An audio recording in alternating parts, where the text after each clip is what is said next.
Jean-Paul Sartre, A Náusea, editora Nova Fronteira, edição 2011, coleção Saraiva de Bolso. Domingo, página 204 a 207. Esta manhã consultei o guia ferroviário, supondo que não me tenha mentido. Ela partiria pelo trem de Dieppe, às 5h38, mas talvez o sujeito dela a levasse de automóvel.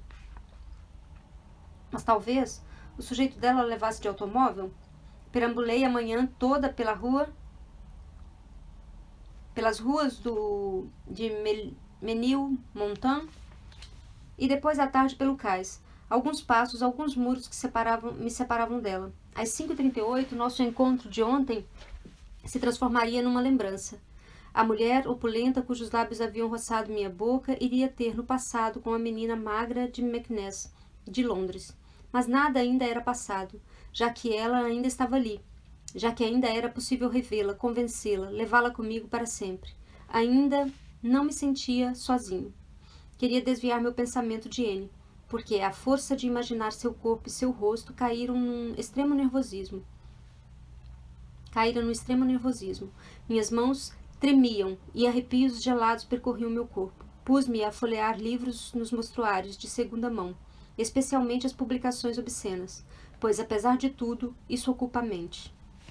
Quando soaram 5 horas no relógio da estação d'Orsay, eu estava olhando as gravuras de uma obra intitulada Le Docteur Orfeuille. Eram pouco variadas. Na maioria, um grandalhão barbudo brandia uma chibata em monstruosos traseiros nus. Tão logo percebi que era 5 horas, joguei o livro no meio dos outros e pulei num táxi que me levou à estação Saint-Lazare. Passei pela plataforma durante uns 20 minutos. Depois os vi.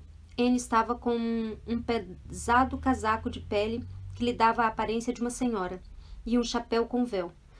O sujeito, com um sobretudo de pelo de camelo, era bronzeado, jovem ainda, muito alto, muito bonito, um estrangeiro certamente, mas não um inglês.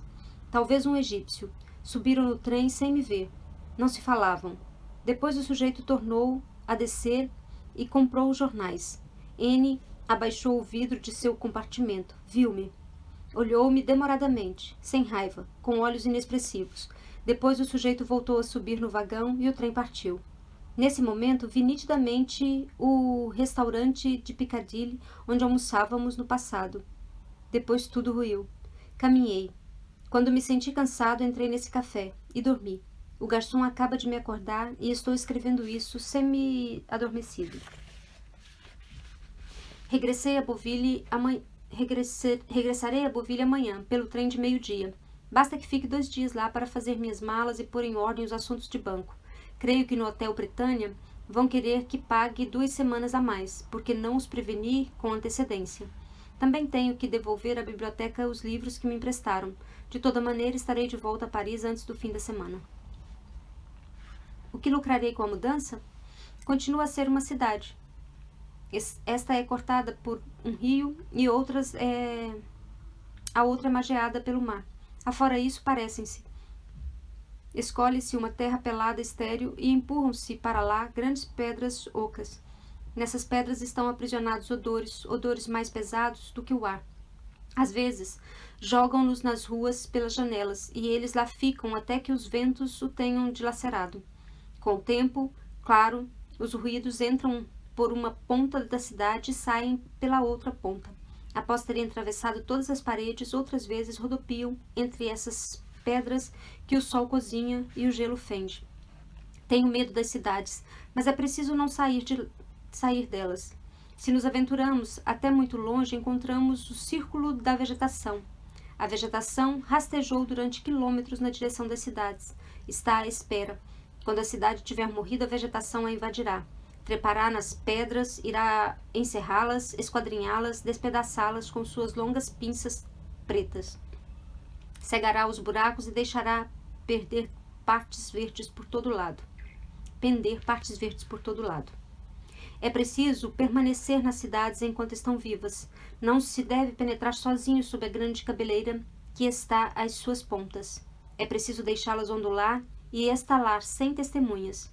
Nas cidades, se sabemos como fazer, se escolhemos as horas em que os animais digerem ou dormem em seus buracos por trás dos amontoados de detritos orgânicos, quase só encontramos minerais, os menos apavorantes dos entes.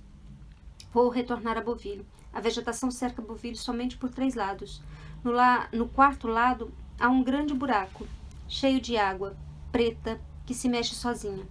O vento assobia entre as casas. Os odores permanecem menos tempo do que em outros lugares. Enxotados para o mar pelo vento, correm rente à água, preta como pequenos nevoeiros doidivanas. Chove.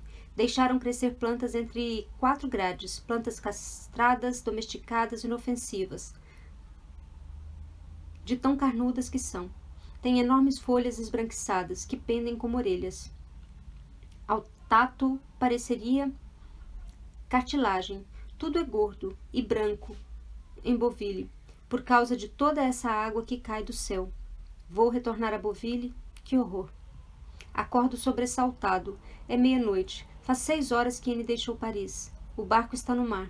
Ela dorme numa cabine e no tombadilho o belo sujeito bronzeado fuma cigarros.